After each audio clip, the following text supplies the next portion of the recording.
جب دنیا میں دوسری جنگ عظیم ہو رہی تھی اسی زمانے میں دنیا کی جو ٹاپ یونیورسٹی ہے ہارورڈ، اس نے ایک پلان سوچا، اور یہ پلان یہ تھا کہ کیوں نہ ایک طویل ریسرچ کی جائے. دنیا میں جس بھی چیز پہ ریسرچ ہوتی ہے نا اس کی عمر دیکھنا بڑی امپورٹنٹ ہوتی ہے. مثال لیں چوہے پہ ریسرچ اگر تو چوہے کی عمر جو ہے وہ چند ماہ ہے، طوطے کی عمر چند سال ہے، کسی جانور کی عمر 18-20 سال ہے. تو انسان جو ہے اس کی عمر وہ 60 70 80 90 سال 100 سال تک چلی جاتی ہے. یہ ریسرچ انہوں نے شروع کی اور اس ریسرچ میں انہوں نے ڈھونڈنا تھا، تلاش کرنا تھا کہ 70-75 سال اگر انسانوں کو دیکھا جائے، گروپ کو، انسانوں کا گروپ لیا جائے سیمپل، 70-75 سال تک پھر دیکھا جائے تو کس کی عمر طویل ہوتی ہے.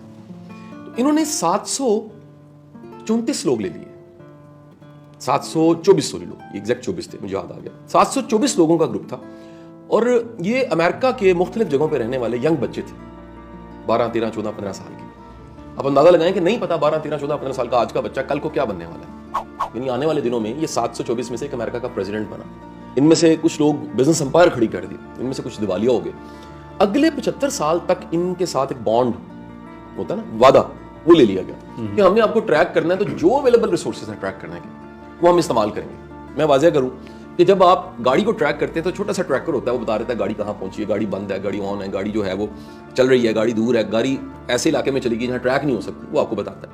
لیکن انسان کو ٹریک کرنا انتہائی مشکل ہوتا ہے کیونکہ انسان لمحہ بہ لمحہ اس میں تبدیلی آتی ہے، وقت گزرنے کے ساتھ اس میں کئی طرح کی چینجنگز آتی ہیں، اس کی ہیلتھ، اس کے معاملات، اس کے ریلیشن، ہر چیز کو دیکھنا تھا. یہاں تک کہ دنیا میں جب فون آ گیا تو ان کی کالز کو ٹیپ کرنا تھا. انہوں نے کتنے میڈیکل ٹیسٹ کروائے ہیں، بلڈ ٹیسٹ کروائے ہیں، ان کا ریکارڈ، انہوں نے ایکس رے کتنے کروائے، انہوں نے شادیاں کتنی کی، ان کی طلاقیں، انہوں نے نوکریاں کیا کی، گاڑیاں کون سی رکھی، کن محلوں میں رہے، کن جگہ پہ کام کرتے رہے، کتنی سیپریشن، بچوں سے تعلقات کیسے رہے، سارے فیکٹرز جتنے ممکنہ فیکٹر تھے وہ 724 لوگوں کے انہوں نے ٹریک کرنے کے لیے لگا دیے. کتنے وسائل لگ گئے ہوں گے.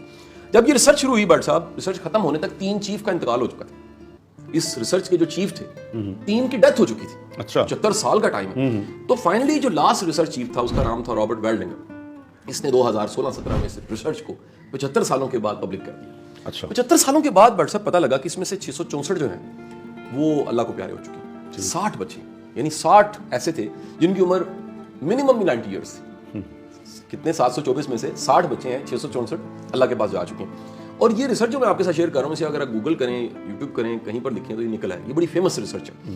رابرٹ ویلڈنگر نے پبلک میں یہ بتایا کہ ٹاپ 3 فیکٹرز جو میں نے ڈھونڈے ہیں طویل العمری کے، اس میں سے ایک وجہ یہ ہے کہ یہ سب وہ لوگ ہیں جو اپنے کام کو انجوائے کرتے ہیں. یہ ریٹائرڈ نہیں ہوتے، کام کو خوشی سے کرتے ہیں، مسکرا کے کرتے ہیں، دودھ میں مینگنے نہیں ڈالتے. یہ جو پوری قوم کو بیماری پڑ گئی ہے کہ ہم کام بھی کر رہے ہیں، گریڈ 4 والا بھی، گریڈ 22 والا دونوں رو رہے ہیں. ایک پولیٹیکل چھوٹا سا ورکر اور ایک بڑا عہدے پہ بیٹھا ہوا سیاستدان وہ بھی رو رہا ہے. یہ جو رونا دھونا ہے یہ ایک بے برکتی ہے. اور کمال دیکھا یہ بے برکتی کی عادت ان لوگوں میں نہیں پائی جاتی جن کی عمر 90 سال کراس کرتی. دوسری بات جو حیران کن تھی، یہ رشتے نبھاتے ہیں.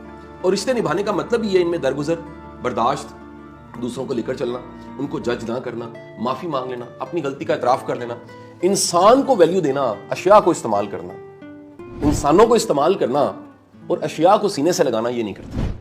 یہ بندے کی ورتھ کو پہچانتے ہیں کہ بندہ بڑا قیمتی ہے، دوبارہ نہیں ملنا. تیسری بات جو واٹس ایپ جو آج کے موضوع کے ساتھ جڑتی ہے، ان سب میں ایک بے فکرہ پن دیکھا گیا. یہ گلٹ میں نہیں رہتے، توبہ کر لیتے ہیں. یہ شرمندگی میں نہیں رہتے، شرمندہ ہوتے ہیں، معافی مانگ لیتے ہیں.